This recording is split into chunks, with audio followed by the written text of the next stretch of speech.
Chapter 2. Prince Prigio and his family. Well, the little prince grew up. I think I've told you that his name was Prigio, didn't I? Well, that was his name. You cannot think how clever he was. He argued with his nurse as soon as he could speak, which was very soon. He argued that he did not like to be washed because the soap got into his eyes. However, when he was told about the pores of the skin and how they could not be healthy if they were not washed, he at once ceased to resist, for he was very reasonable. He argued with his father that he did not see why there should be kings who were rich, while beggars were poor, and why the king, who was a little greedy, should have poached eggs and plum cake at afternoon tea, while so many other persons went without dinner. The king was so surprised and hurt at these remarks that he boxed the prince's ears, saying, "I'll teach you to be too clever, my lad." Then he remembered the awful curse of the oldest fairy, and was sorry for the rudeness of the queen. When the prince, after having his ears boxed, said that force was no argument, the king went away in a rage. Indeed, I cannot tell you how the prince was hated by all. He would go down into the kitchen and show the cook how to make soup.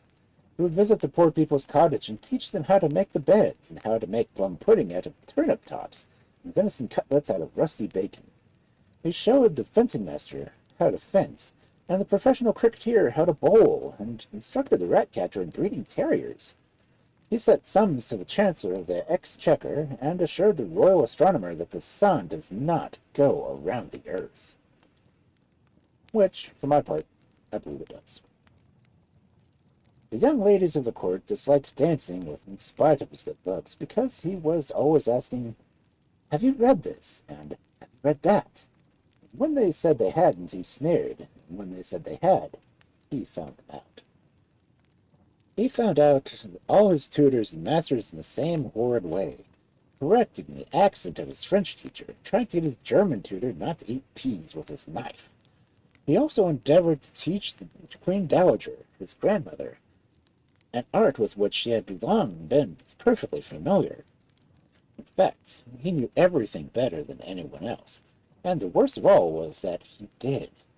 And he never was in the wrong, and he always said, "Didn't I say so?" Or what more, he had. As time went on, Prince Prigio had two younger brothers, whom everybody liked, though they were not a bit clever, but jolly. Prince Alfonso, the third son, was round, fat, good-humored, and as brave as a lion. Prince Enrico, the second, was tall, thin, and a little sad, but never too clever. Both were in love with two of their own cousins, with the approval of their dear parents, and all the world said, "What nice unaffected princes they are!" Prigio nearly got the country into several wars by being too clever for the foreign ambassadors. Now, as Pantuflia was a rich, lazy country which hated fighting, this was very unpleasant and did not make people love Prince Prigio any better.